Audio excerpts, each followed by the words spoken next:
Cycle चलाते चलाते रघु ने एक बार आसमान की ओर देखा। उसने देखा कि राख के रंग का आसमान बादलों से घिर रहा है। चारों ओर की हवा जैसे थम गई हो। उसे समझ में आ गया कि तूफान आने वाला है, लेकिन कुसुमपुर पहुंचना अभी भी बहुत दूर था।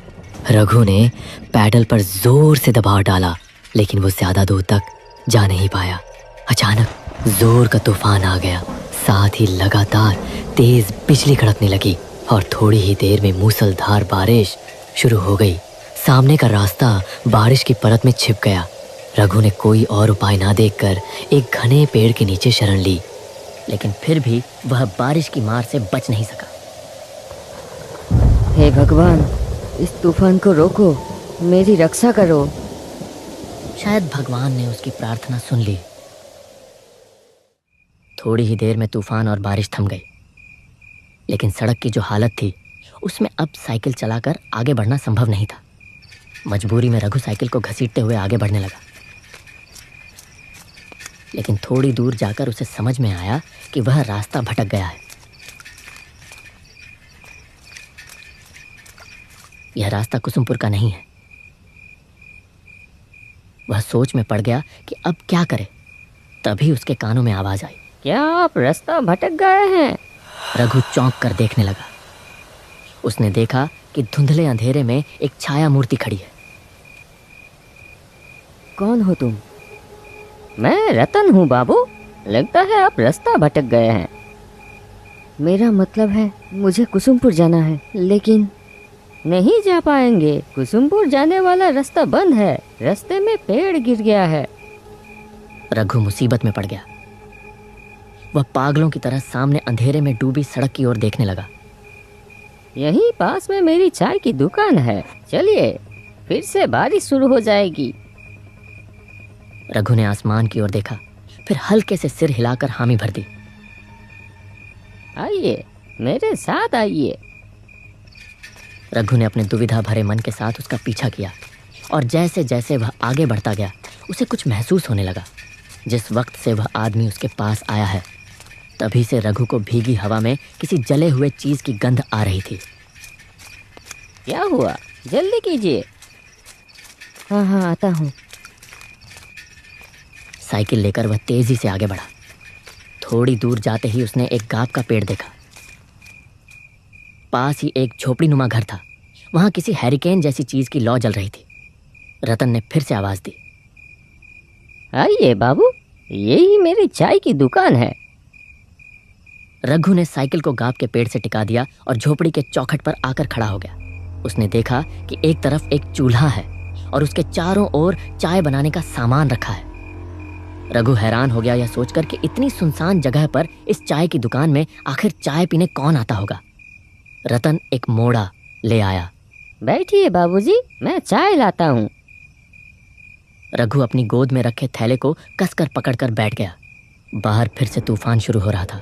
बिजली चमक रही थी और गड़गड़ाहट के साथ कड़क रही थी। ये लीजिए चाय, आप बहुत भीग गए हैं, ये पीजिए, अच्छा लगेगा। इतनी जल्दी चाय बनाकर ले भी आया। हैरानी की बात थी, हल्की हल्की बारिश शुरू हो गई। रघु चाय की चुस्की लेते लेते पूछ ही बैठा, यहाँ चाय पीने कौन आता है? मतलब इतनी सुनसान जगह में? पहले कुछ दूरी पर एक बस स्टैंड था, तब लोग आया करते थे। और अब आप जैसे कोई कोई आता है।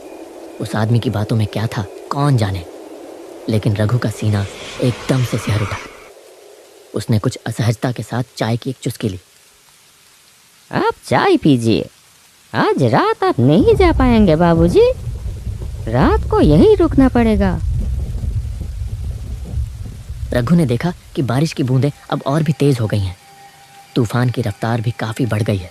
बिजली लगातार गिर रही है, लेकिन एक चीज देखकर उसे बहुत हैरानी हुई। इतनी तेज आंधी के बावजूद हैरिकेन की लौ जरा भी नहीं हिल रही थी।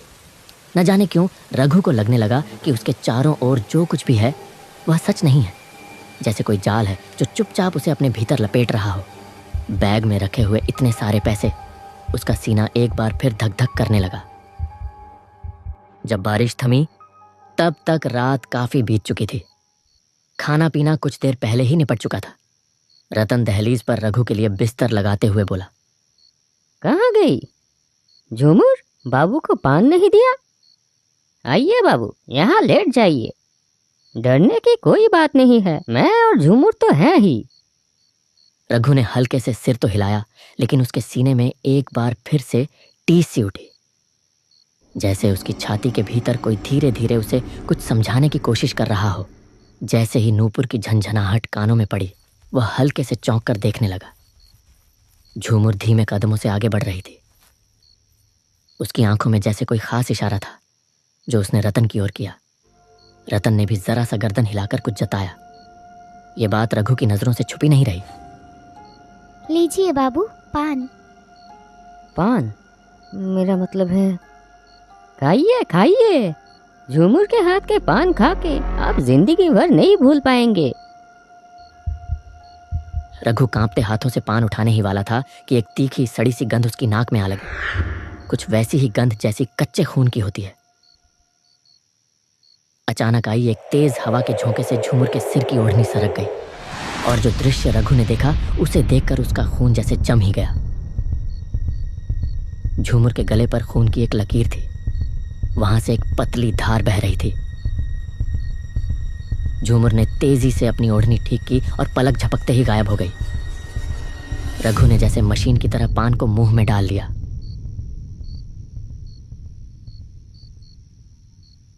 रतन हैरिकेन की लौ धीमी कर कमरे के अंदर चला गया। रघु एक अजीब सी घबराहट और बेचैनी लेकर लेट गया। रात गहरी और शांत थी। केवल झिंगुरों की आवाज उस सन्नाटे को तोड़ रही थी। पास के किसी झाड़ी से एक भूखा सियार चीख उठा। फड़फड़ाते पंखों की आवाज के साथ एक काला उल्लू आकर गाब के पेड़ पर बैठा और अपनी डरावनी आवाज में बोल उठा।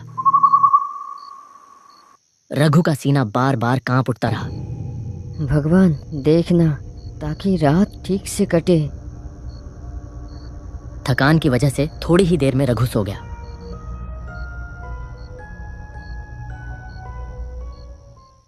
अचानक एक डरावनी चीख चारों ओर गूंज उठी।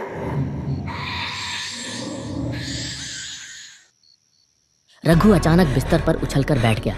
उसने पागलों की तरह इधर उधर देखा। तभी उसके कानों में एक कराहती चरमराती सी आवाज पड़ी।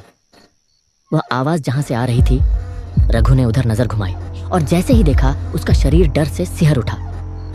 सिर्फ एक हाथ की दूरी पर कोई एक व्यक्ति गले में रस्सी डाले झूल रहा था।